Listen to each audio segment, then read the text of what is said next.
स्वागत है। ब्रेक के बाद हम बात कर रहे हैं किसान आंदोलन की। आज 22वें दिन भी यह आंदोलन लगातार जारी है। इसी बीच सुप्रीम कोर्ट में आज इस पर सुनवाई हुई। सुप्रीम कोर्ट ने सुनवाई करते हुए कहा कि प्रदर्शन करना लोगों का मौलिक अधिकार है, लेकिन यह भी सुनिश्चित करना होगा कि प्रदर्शन के दौरान हिंसा न हो और किसी के अधिकारों का हनन न हो। तो सुप्रीम कोर्ट में किसान आंदोलन पर सुनवाई हुई। प्रदर्शन करना लोगों का मौलिक अधिकार है, इस बात को कहा गया और प्रदर्शन के अधिकार को हम छीन नहीं सकते हैं।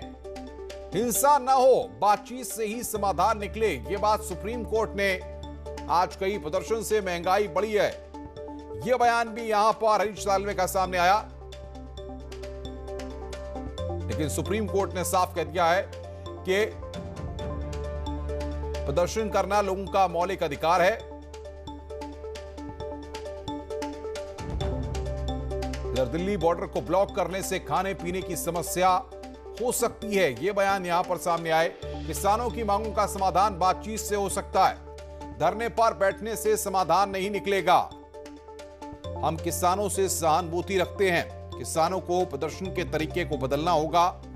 भरोसा देते हैं कि समिति बनाकर विचार करेंगे। आज नए कृषि कानूनों की वैधता पर फैसला नहीं करेंगे। हरीश साल्वे याचिकाकर्ता के वकील, उन्होंने कहा कि आंदोलन से जीवन जीने के अधिकार पर असर पड़ रहा है। दिल्ली में फल सब्जियां दूसरे राज्यों से आती हैं, रास्ते जाम होने से फल सब्जियों के दाम बढ़ रहे हैं। वहीं ऐसे बोबड़े सीजेआई ने कहा कि प्रदर्शन करने का सभी को अधिकार है। हरीश साल्वे ने कहा कि प्रदर्शन के अधिकार में संतुलन जरूरी है। महंगाई से दिल्ली के 2 करोड़ लोग प्रभावित हैं। ऐसे बोबड़े सीजेआई ने कहा कि कानून के खिलाफ प्रदर्शन मौलिक अधिकार है, किसानों को प्रदर्शन का पूरा अधिकार है, प्रदर्शन जारी रखा जा सकता है। वहीं हरीश साल्वे ने अपनी बात में कहा कि याचिकाकर्ता के जो वकील हैं, क्या टैक्स पेयर्स की संपत्ति को जलाने दिया जा सकता है?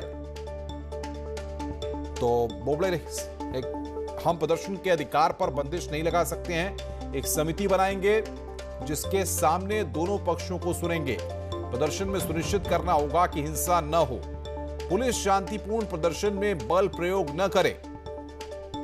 तो ये कन्वर्सेशन हम आपको बता रहे हैं। ऐसे बोबड़े सीजेआई ने कहा कि इतनी भीड़ शहर में आई तो नुकसान नहीं होगा, कोर्ट ऐसी भीड़ को कंट्रोल नहीं कर सकता।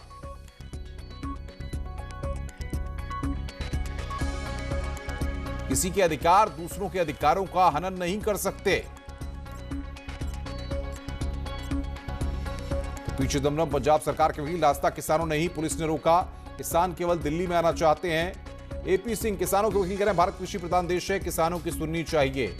पी चिदम्बरम समिति बनेगी तो पंजाब सरकार हर संभव मदद करेगी।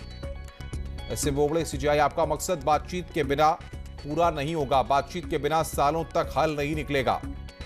भीड़ रामलीला मैदान पहुंची तो हिंसा संभव। उन्होंने कहा कि इतनी भीड़ शहर में आई तो नुकसान नहीं होगा, कोर्ट ऐसी भीड़ को कंट्रोल नहीं कर सकता। किसी के अधिकार दूसरों के अधिकारों का हनन नहीं कर सकते। तो ये ग्राफिक्स के जरिए हम आपको बता रहे हैं किसने क्या कहा है इस पूरे मसले पर, और सुप्रीम कोर्ट ने जिस तरीके से सुनवाई में आज जिन चीजों को कहा वो हम आपको बता रहे हैं। पी चिदम्बरम पंजाब सरकार के वकील ने क्या कहा और एपी सिंह जो किसानों के वकील हैं उन्होंने क्या कहा। सुप्रीम कोर्ट ने मैराथन सुनवाई के बाद सबसे पहले तो यही सवाल जवाब दिया कि हम जो किसान आंदोलन कर रहे हैं सीमाओं पर या जहां कहीं शांतिपूर्वक आंदोलन कर रहे हैं, हम उनके आंदोलन का रोकेंगे ना हटाएंगे, ये उनके डेमोक्रेटिक और कॉन्स्टिट्यूशनल राइट हैं, ये बात थी। और दूसरी बात उन्होंने जो सबसे बड़ी बात यह कही, अटॉर्नी जनरल ऑफ इंडिया को जब मेरी आर्गूमेंट के बाद कहा तो उन्होंने कहा कि अटॉर्नी जनरल ऑफ इंडिया से पूछा कि क्या आप हमें कोर्ट को एश्योर कर सकते हैं कि इन तीनों कानूनों का इम्प्लीमेंटेशन तब तक नहीं होगा जब तक सारी यूनियन, सारे किसान सब बैठ के बात ना कर लें, सब मिलके सरकार और उसका समाधान ना निकल आए, तब तक आप हमें एश्योर कीजिए जिससे कि आगे की शांति बनी रहे। मुख्यमंत्री योगी आदित्यनाथ ने आज बरेली में किसान सम्मेलन को संबोधित करते हुए कहा कि कृषि कानून किसानों के हित में है और इससे ना मंडियां खत्म होंगी ना किसानों को नुकसान होगा।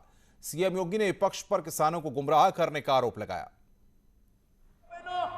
आप सब जानते हैं कि प्रधानमंत्री मोदी जी ने भी और केंद्रीय कृषि मंत्री जी ने बार बार कहा है कि कृषि संबंधी सुधार के लिए जो कानून भारत सरकार ने बनाए हैं, यह किसानों की जमीनों को किसी को भी कब्जा करने की छूट नहीं देती है। मंडी समाप्त करने की कहीं कोई व्यवस्था नहीं, मंडी तो ये चलेंगे ही, लेकिन एक निजी क्षेत्र में मंडी एक स्वस्थ प्रतिस्पर्धा को बढ़ाने के लिए प्रारंभ किया जा रहा है, जिससे किसानों को ज्यादा दाम मिल सके। किसान अपनी उपज को मंडी के अलावा अगर कहीं बाहर बेचना चाहेगा, उस पे किसी भी प्रकार का कोई टैक्स नहीं लगेगा। यह गारंटी देने की एक व्यवस्था इसमें की जा रही है। लेकिन भाइयों बहनों, गुमराह करने का प्रयास ये विपक्ष और कुछ चुनिंदा लोग, जिन्हें भारत की प्रगति और किसानों की प्रगति और किसानों की खुशहाली अच्छी नहीं लग रही है, वे लगातार गुमराह करने का कार्य कर रहे हैं।